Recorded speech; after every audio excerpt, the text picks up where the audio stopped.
Welcome to ACC Nation. That's Will Ogenin, and I'm Jim Quist. The guy with the fuzzy beard. Well, he's the guy with the fuzzy beard. I'm with the fuzzy navel. Something. All right. Hey, we've got a couple of new football coaches in the ACC. We didn't. That ruined you, didn't it? Okay. I'm turning a little red over here. Okay. So Okay. Fran Brown is replacing Dino Babers at Syracuse. He's a defensive backs coach out of Georgia. I think that's a good hire, and we'll talk a little bit about that in just a moment, just our opinions on things. And Manny Diaz returns to the ACC. He's replacing Mike Elko at Duke. He's the former, because he's now signed with Duke. He was the former defensive coordinator at Penn State. And, of course, before that, he was the head coach at Miami. He's got loads and loads of ACC experience, too, including just across town there in Raleigh at NC State. So I honestly think we'll start with Fran. I think that's a good hire. I was a little concerned that Syracuse was going to go down this train line that continued the wreck. But we'll see. Like, in theory, like there was the Dan Mullins theme, and this is kind of where I think Fran Brown is an interesting in a good way hire. If you're going to be successful at Syracuse in the current climate, you need to have a really strong recruiter. You can go back to back in the summer, we had talked to Jackie Franchuli, and she had spent some time covering Florida, and she could tell you he just didn't want to recruit. He just doesn't want to recruit, and you got to be able to do that at a certain level if you're going to get people to go to Syracuse. And that's where I think Fran Brown is. It's a high risk, high reward hire. It really is. He's I think 24/7 had him rated as its number one recruiter in the country. So that's kind of where the precedent of the is when you look at this hire, you're getting an amazing recruiter.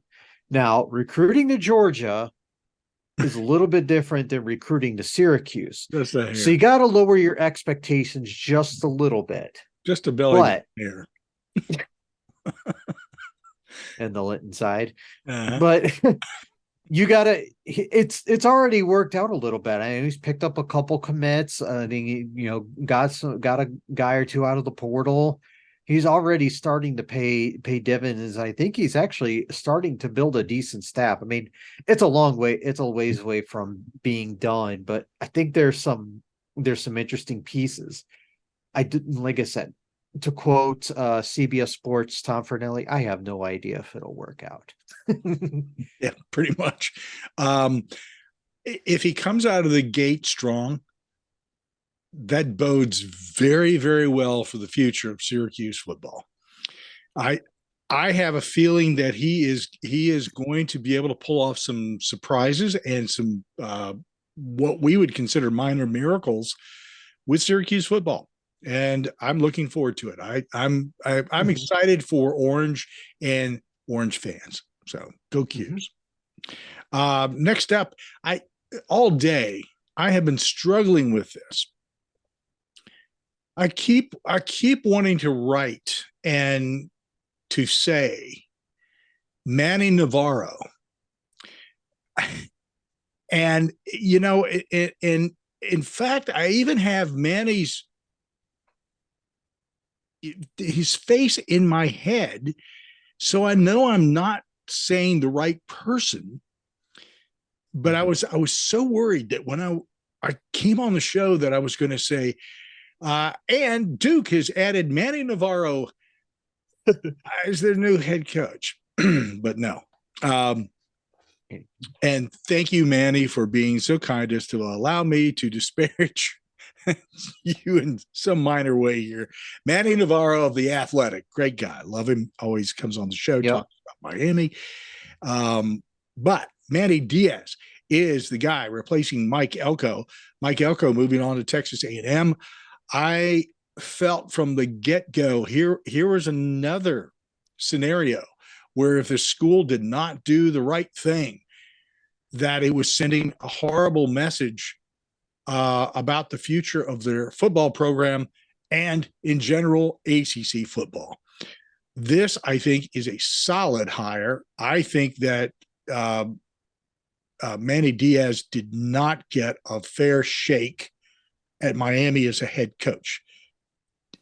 You know, look, man, reality is that Miami has had a bit of a train wreck for a while, and it was going to take a little longer than normal to build that place back into something strong. And we see it now. I mean, it's not coming easy. It's an effort. So in this particular instance, I think coming in behind Mike Elko and with Manny's chops, that Duke is going to continue their rise and continue building from what we used to talk about. Cutcliffe laid the foundation. Elko came in, built the house. Diaz is going to put the swimming pool in the back. So there we go. That's an interesting way of saying, it would be kind of weird for a media member to go from an app to the head coach of a major college school. But Yeah. anyways, I struggle with this hire, to be honest with you. Yes, you're right. He 100% did not get a fair shake at Miami. He definitely deserved at least another year or two. But when a Miami native like Chris Paul, who had success, was available, they felt they had to go scoop him up, and Yeah, like I say, left him out to dry. And guess what? Things haven't been much better there. But yeah, it's a weird dichotomy, because you got a guy who has had a lot of roots in Miami. Obviously was the defensive coordinator at Penn State, and now he's taking over Duke. The thinking is, obviously, you had a defensive guy in Elko, and you're bringing in a defensive guy in Diaz, so you're kind of keeping that train rolling in that aspect. And but the thing is you're losing Riley Leonard, probably the biggest reason Duke's had a lot of success the last couple of years. Can he continue that? I could easily see being next year a step backwards to go forwards, but gotta give him a fair shake. I think like I say, he never got a real fair shake at Miami, and I don't think we fully know exactly what he can do as a head coach yet. I look at his history, I look at his resume, and I really dug in and started looking. He has got one hell of a resume on defense. There's no doubt about that. He has, like most people who are coordinators, either offensive or defensive, have been waiting for that opportunity to step up. I think it was a little weird, that whole thing down in Miami. Wrong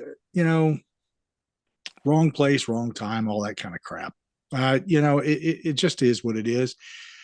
But if there is one thing that you can say about Diaz, is that he's a smart guy. He's built some incredible defenses. Well, top ranked defenses, as a matter of fact. The only other place I think he got an unfair shake was under Mac Brown at Texas. Oh yeah, that's right. Yeah, he's the one who got dumped after they gave up a ton of yards to like BYU. Right. I remember hearing about that, because I think they faced North Carolina next year, and they face Miami, so he's got some revenge games coming up in the That's right. 2024 season. That's right. It's going to be sweet revenge time. I I think that he's learned. Most people who are smart like that, they learn from. And I'm not going to say he made mistakes at Miami, but look, anytime you work someplace and then you move on, you either get pushed out or fired or whatever, or you get a better offer. You take what you learn from that prior position and then you apply it at the next. And if anything, I think that he's learned from his experience at Miami, both the good and the bad, as a head coach, and then went into Penn State, did his 2 years of elevating that program's defense, really thought about day and night about all the things that he'd do differently the next time around. And when that opportunity came knocking, he was there. And I'll tell you what, I think this is a great move. I think that Duke has made just an incredibly smart move, and that Manny Diaz is going to bring a lot of success, following right on the heel of Mike Elko, and is going to continue to elevate that program. You talk about losing a quarterback. Boy, have you been keeping up with the transfer portal? Oh my gosh. I mean, there's a lot of quarterbacks that have entered the portal. Oh man. It's staggering to me, the number of people. There's a lot of quality players, on offense and defense, that are going to be available through the transfer portal. I think that Manny Diaz is in a position. I think he's smart enough to grab that, run with it, and do some positive things for the Blue Devils on the football scene. So, Yeah, and I just thought it was funny when I was looking up his career when you were talking there. I mm-hmm. didn't realize he started his career as a grad assistant at FSU, then went to NC State. Yep. Obviously, then went a few years down the road, went to Miami, and now he's at coach. So he's been at 4 ACC schools in his coaching career. That's a unique thing to have on your resume, because it gives you an understanding of the mindset, the mentality of those teams, because you've been there on the inside. Now, a lot of people will say, "Well, gee whiz, that was a long time ago, and that was under different coaches, et cetera, et cetera." But there's always a mindset with every school. There's always this. This is the way we do things. And if you have some insight into that, I think that helps you as a competitor to sort of get into the mind of what they may or may not be doing, or why they're doing certain things, or what capabilities they have. So we'll see if he puts that to good use. I think that he will. And like I said, I'm just excited for Duke. I think this is a super move. I really do. I was just impressed as all get out when I saw it was Manny that was coming in to Duke, because I thought, okay, I wasn't real sure about Mike Elko when he first came in. I think I'm more confident with Manny Diaz initially than I was with Mike Elko, but it didn't take long for Mike Elko to prove his worth. So, yeah, I think I was the other way around with it. I think I thought he would do well at Duke. Maybe not. I'm doing so well that I'm gonna leave for the Texas A&M job. Well, yeah. of course, didn't think 2 years ago the Texas A&M job would be open. So there's that. I prayed for it every day, but I mean, not for Elko to leave, but for Jimbo to. Oh, I figured you prayed to grow up to be a head coach so you can get all that money. Yeah, well, should have been what I'd have done, when I was younger, growing up to be a fired head coach. I mean, look at all the millions of dollars I could do to do nothing. So I've got two choices here, Will. I can pray that I grow up, and it ain't happening anytime soon. Yeah, good luck. About that, yeah. That I'm going to grow up. That's one. Grow up to be a head football coach and get fired with that kind of a contract. Or I can just go ahead and play the lottery on a regular basis. Which one do you think I do? I'm gonna say none of those. Well, which one do you think I have a better chance of winning at? Well, I don't think you've ever grown up, so I'm gonna say lottery. There you go. Ding, ding, ding, ding, ding. Give that man a lollipop. What flavor, kid? What would you like? Grape, cherry, or that green crap that tastes like, I don't know, something. Anyway. Hey, the 2024 WNBA draft lottery got underway on Sunday night, and the Indiana Fever came away securing the number one spot. Guess what that means? Well, we think it means that I was, and I got this in the mail the other day. So I get these. Well, there's a reason why I get these. Okay. Yeah, I got one of those too, and I don't have it. I think it's upstairs, but yeah. Go Iowa. Um, my nephew had thought about either Iowa or Iowa State, and I don't think he's going to either one now. So anyway, Iowa's Good. Caitlin Clark is projected to be the first pick. There is an interesting what if though, Will. This is very intriguing. I'm interested to see if this actually unfolds.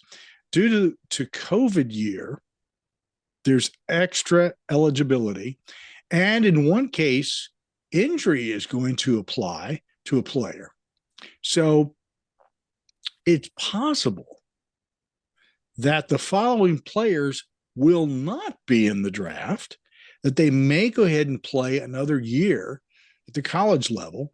It's just, there's a lot of variables, as we know. Clark is among them.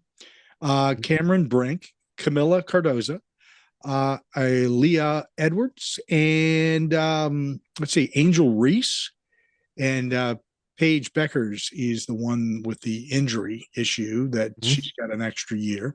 They can all come back for another year. So that would be interesting. It'd be a lot of stacked teams next year. I can tell you that if they all decided to come back. Hey, what if they all hit the transfer portal?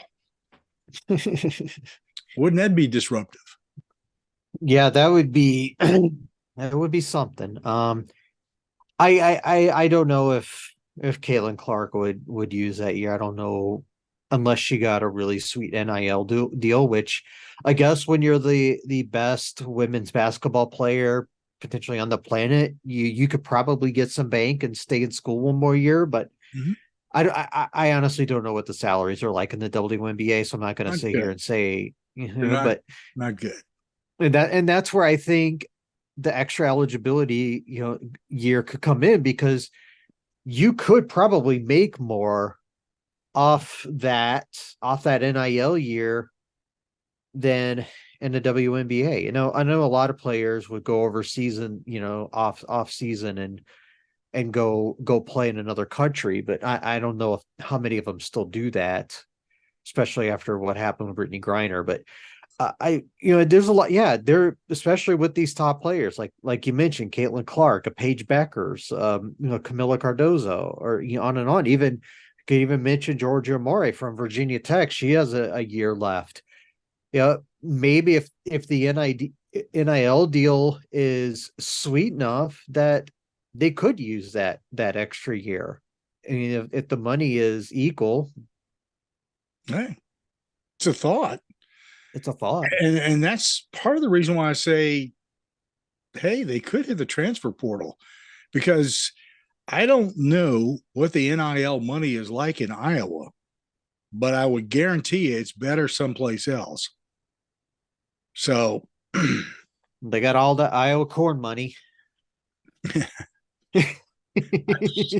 so many jokes.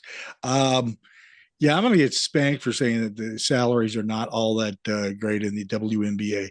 Realistically speaking, if you're comparing NBA and WNBA, they are not that great. So we know it's that night and day. it is, and it's maybe more than that. Sadly, but it's a reality, and so that's why, like you say, NIL money, man. Oh geez. I just pulled it up while you were talking. The average salary for a WNBA player was a little over $100,000. Yeah.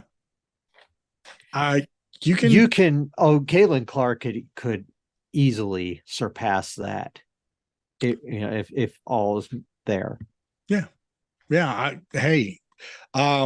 You had brought up Georgia from Virginia Tech. So just the two players from the Sporting News' 2024 WNBA mock draft. At number 7, going to Minnesota, Virginia Tech's Elizabeth Kitley. And at number 9, going to Dallas, Georgia Amore of Virginia Tech. And so that was the only two ACC players that they had listed in the top 10 as I was looking through, and it maybe even a little deeper. You can check out Sporting News and look at their 2024 WNBA mock draft to get a full list of all the teams that are going to be drafting and in what order and where they plan on getting their players from. But pretty cool. Virginia Tech having two top 10 players in the mock draft, at least. We'll see how they go. It's, gosh, every year we're surprised by who doesn't go and where they go. So anyway, very true, very true. Let's get into taking a look at the AP Top 25 for basketball. Want to encourage you to take a look at the latest bracketology from Big Underdog. It's at big-underdog.com. Jason Carmelo had joined us, and you might want to listen to that earlier episode of him talking about how things have settled out in his bracket so far and his thoughts and reasons behind teams being where they are at this point and how things are going to change, because they will be changing as we get further into the season. It's that time of year when we're into a lot of tournaments, invitationals.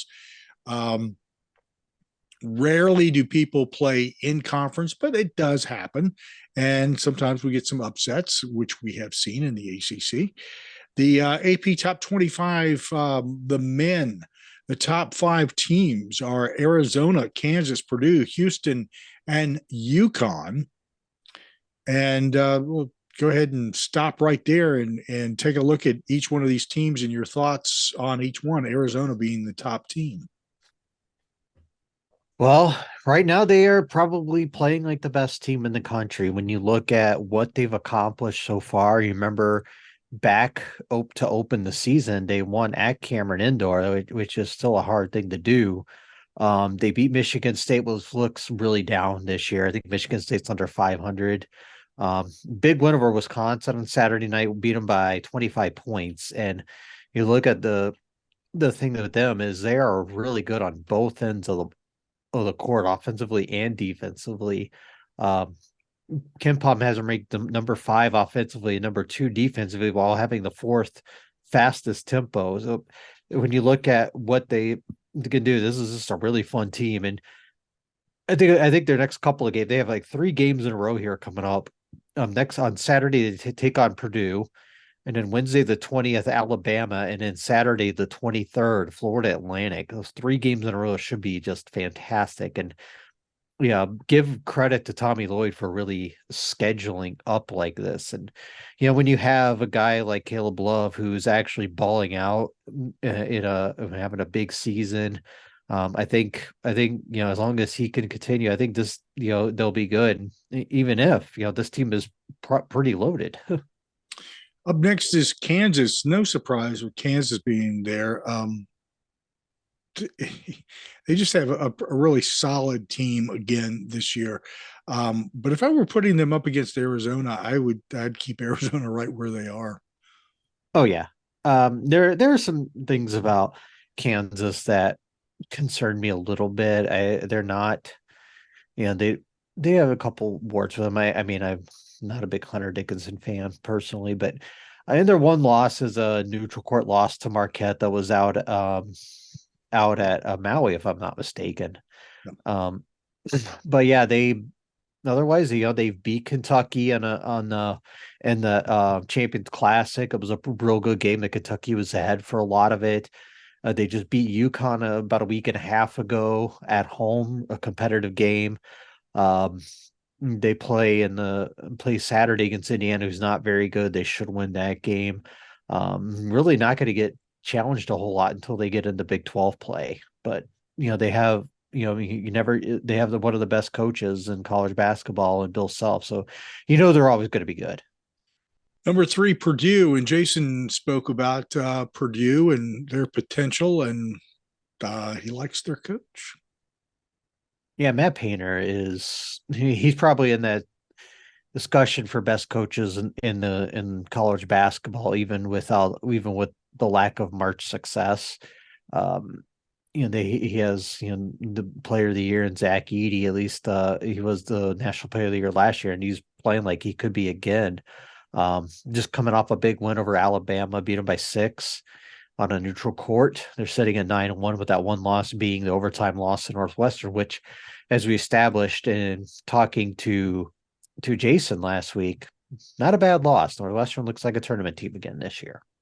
Next is Houston, and I just have throwback in my mind every time I mention Houston. Um, Solid team. Uh, I've got some question as to whether or not they ought to be where they are right at this point. I think though, I think they're going to be a heck of a lot better, but right now I feel a little uneasy about Houston. Yeah, their schedule hasn't been like super daunting. Just kind of looking at their resume, and they're the number one team defensively in Ken Palm. But their best wins are probably a neutral court over Utah and a win at Xavier. So currently sitting at 10-0. They do take on Texas A&M on Saturday on a neutral, but they're once they get into Big 12 play, they're not gonna really they have a game coming up in a couple of weeks against Iowa State. It looks decent, but you know the Big 12 is an interesting conference this year. They've obviously have a really good team, a lot of really good teams, and it's yeah, I like their guards too. Jamal Shedd's somebody who's been around forever, I feel like, and LJ Cryer is a solid guard too. I like Houston, but I mean they're gonna take a loss pretty soon, I think. Rounding out that top five is UConn. The Huskies have been a little bit bumpy in their performances early. I think they're sort of working things out at this point. So Yeah. The thing with them is they did obviously take a couple losses from the national championship team. They're just trying to get things figured out a little bit. Tristan Newton's probably one of the best players in college basketball. Donovan McClain is someone people thought would have a bigger kind of a breakout season. He hasn't quite hit that yet. Um, their lone loss is like I mentioned, it was at Kansas, a competitive game, a 4-point loss. Again, no shame in losing to one of the best teams in the country on the road. They did beat North Carolina on a neutral here about a week ago. Um, Big, nice win there. They do take on Gonzaga Friday night on a neutral, so that'll be another big game. And this weekend's going to be a huge college basketball weekend, and a lot of big games too.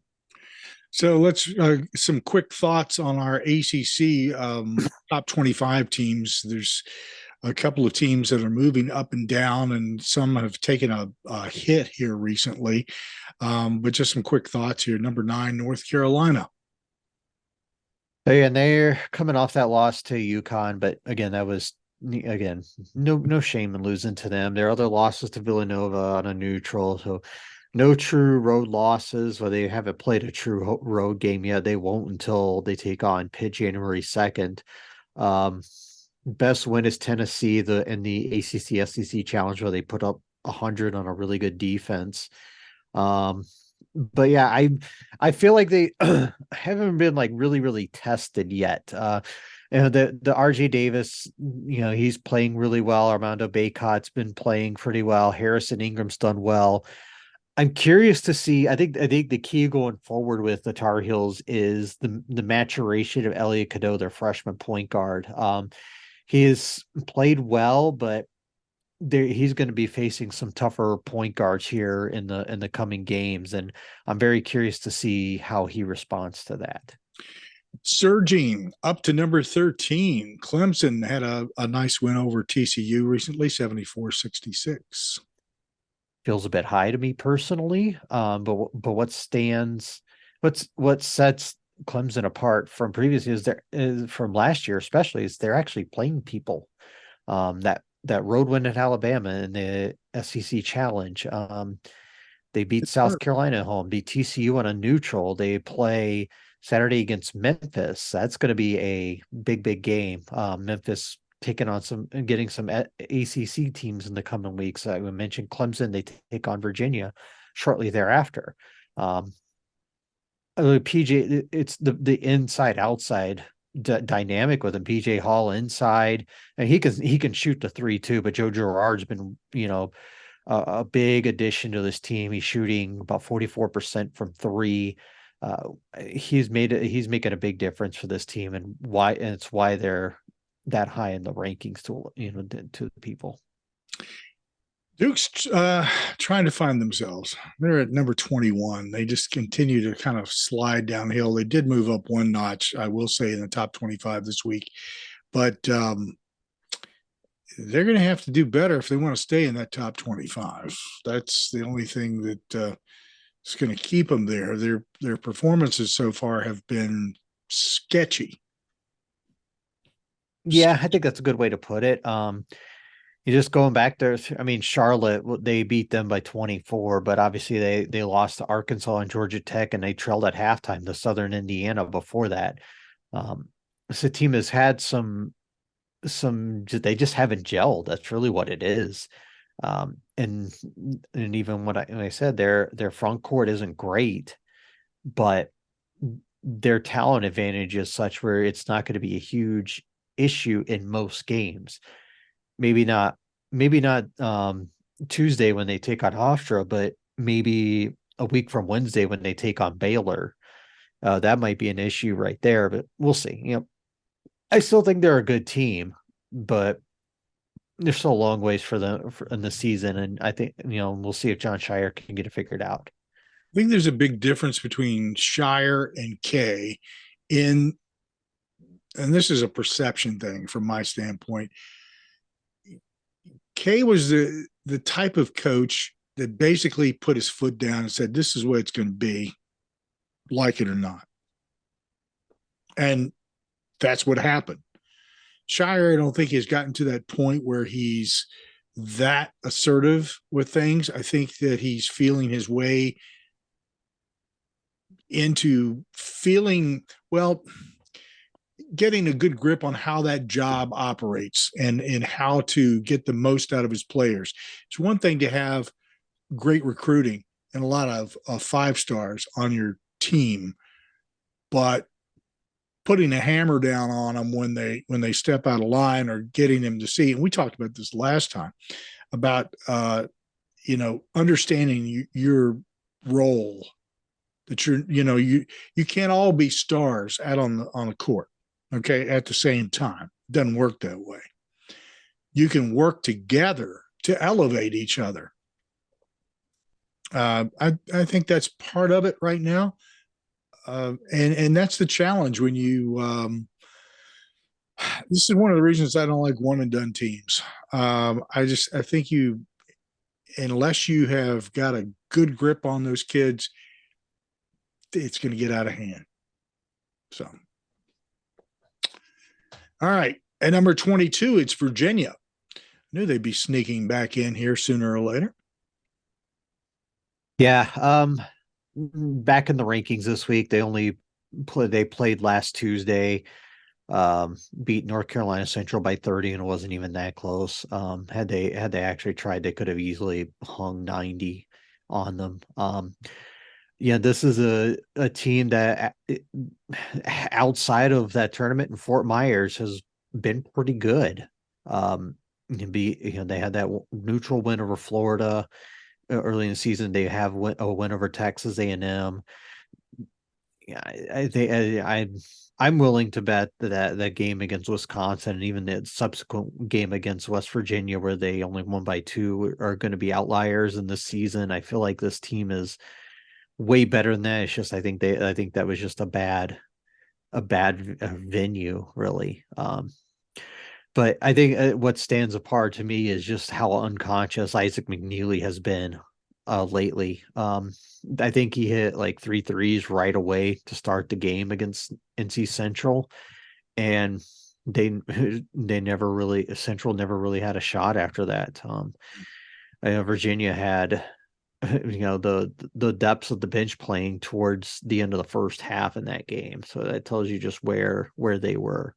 Going forward, like I mentioned, they play Memphis a week from Tuesday, but then really don't get a big test until they get in a little deeper into ACC play here in January. Rounding out the top 25 at number 24 is Miami. Miami. Oh my Miami. Losing 90-63 to Colorado. Boy, oh boy. Oof. Didn't see that kind of loss coming, but a loss, sure. I could see a loss coming. I know that you and I have talked about that, about not quite having everything there that they needed. Like, like a couple years ago with Wang and everything like that. It's just wow. Man, this was like when I saw that score, I was just blown away. Yeah, that was a very surprising result. Losing by 27 to Colorado. I mean, Colorado's a decent team. I think they lost to Florida State in overtime and then lost at Colorado State. Those are two really, really good teams. But yeah, that's a big red flag for me. I know Ken Palm has been down on Miami. He saw some things in this team that he didn't like in his rankings, and I think some of those issues, especially defensively, have popped up a little bit. Yeah, they defend the three well, but they don't do a whole lot else good defensively. And even as we said, I think I always thought they were going to miss Isaiah Wong and Jordan Miller a lot. And it feels like I'm not sure if they're good, how they're going to be able to recover for that. I mean, yeah, this is going to be an interesting story to follow as we get into ACC play. Let's go over and take a look at the women's top 25. It's South Carolina on top. Then there's UCLA, NC State at number 3. And I skipped out on a couple of the other teams there, unfortunately.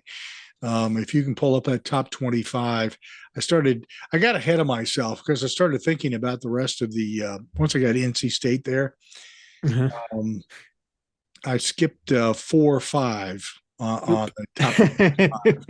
I got you.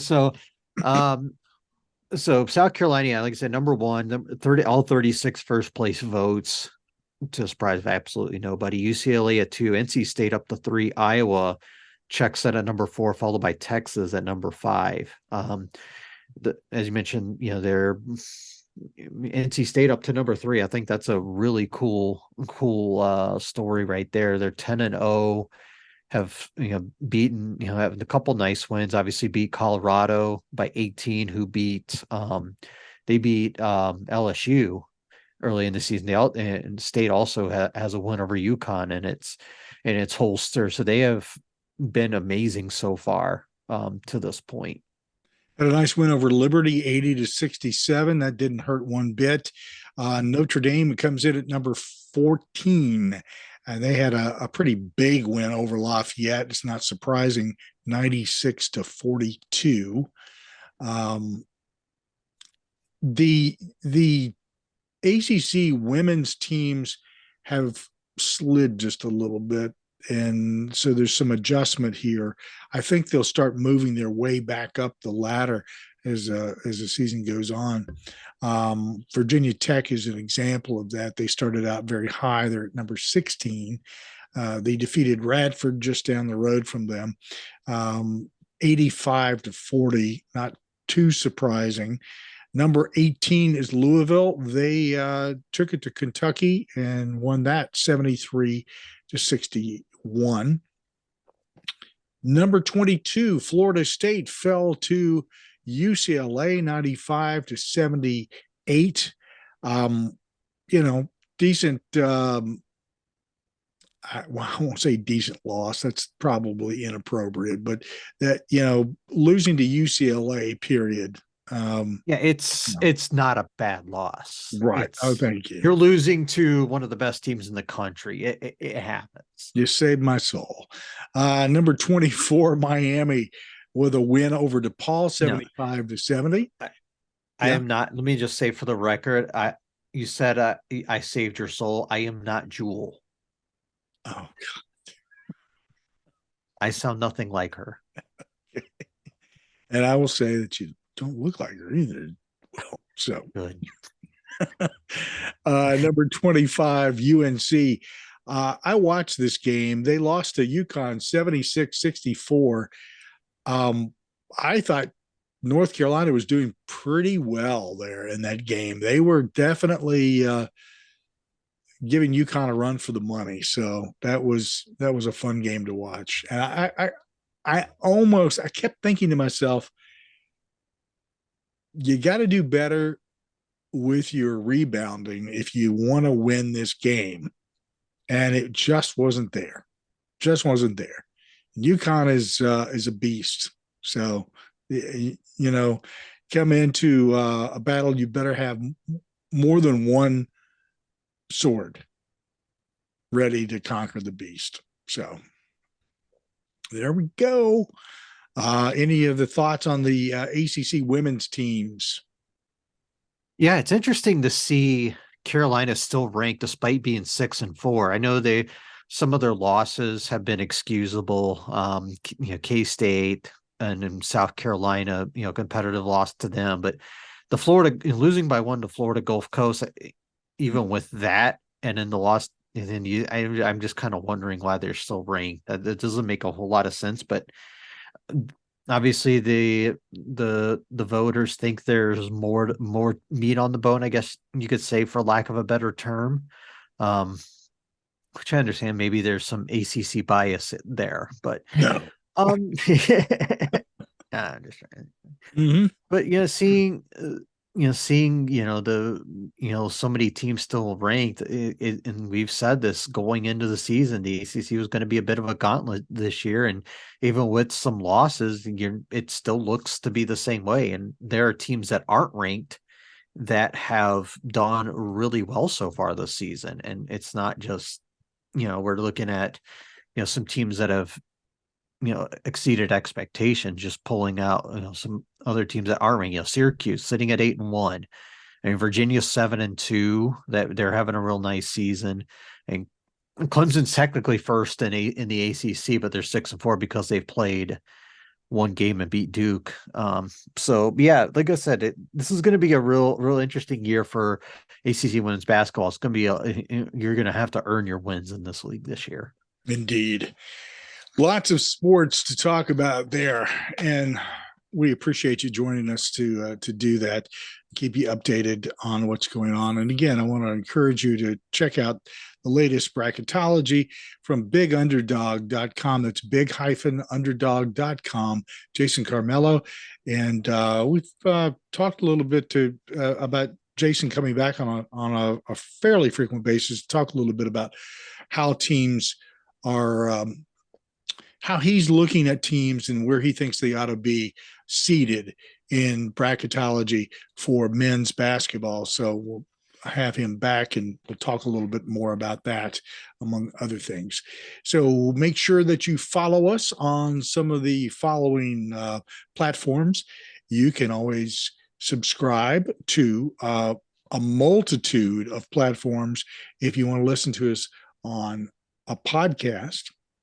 Just select your favorite one, go to accnation.net and click on that link there in the middle of the page. It will take you to an area that will give you basically about 17 different options in order to get your copy of the podcast sent to you. You can even get it sent to you by email or on Apple or Google or a variety of other things. And it's available worldwide because we're also on a couple of platforms that are in India. And so if you're listening there, you can pick us up that way. We are also available online radio, ACC Nation Radio. There's multiple sites that you can go to there platform wise and subscribe. Or you can just simply go to our site at accnation.net, click on the link page, and you can either do one of two things. You can go to the page, or you can go to the page and then click on that link, which will take you directly to whatever is playing at that time on ACC Nation Radio. And of course, if you want to take a gander at these mugs, I know everybody does, feel free to join us at YouTube. Just look for ACC Nation on YouTube. It'll take you right to it. We would love it if you'd subscribe to any and all. Follow, like, make your comments, whatever you would like to do. Love hearing from you. Until next time, cheers. Skål.